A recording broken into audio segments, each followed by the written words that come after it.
Today, we got the results from a University of South Florida study. It was taking a look into the economy and inflation and what everyday Floridians think about the current issues we all face. And some of the big ones, almost half of the Floridians surveyed believe that inflation has impacted their ability to pay their essential bills, and over 77% say it's impacted their grocery spending. Inflation also impacting travel plans for Floridians. 80% say that's the case for them. And the Floridians who were surveyed say it's really been hard keeping up with mortgages and rent. Over 35% say that their income does not support the cost of renting or buying here. 36% say that they've been put off buying a home, and an overwhelming majority of Floridians surveyed think that the supply chain is really causing all of this, followed by the pandemic and then federal spending. 2/3 said that the Biden administration was responsible, and those who say that they're dissatisfied with the federal government. And that study, by the way, also revealing tonight how Floridians really feel about student loan debt cancellation, forgiveness.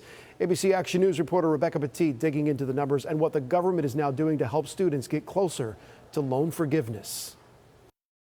It's a choice for people to decide if they, want to go to college, and a lot of people will have to take out loans. So I think that this was just a very timely policy issue to ask about. Researchers at the University of South Florida releasing the results of a statewide survey today, showing that 64% of Floridians support the Biden administration's recent decision to extend the student loan repayment pause. A majority would also support $10,000 in loan forgiveness for all borrowers. And very stark partisan differences as well regarding the lump sums of loan forgiveness.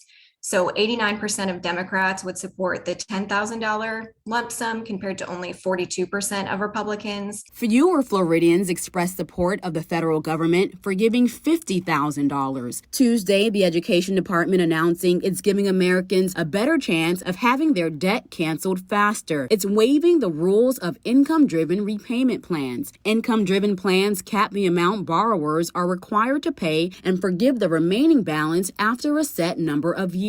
Under this one-time waiver, people who have spent time in repayment for at least 20 or 25 years will have their federal loans automatically forgiven. Others will receive credit for the months in which their loan was in repayment status toward income-driven forgiveness. You do not need to be currently enrolled in an income-driven plan to benefit from the waiver. The department expects the waiver will give 3.6 million people at least 3 years of additional credit. The changes will be applied automatically, but will not be reflected in accounts until the fall. Rebecca Petit, ABC Action News.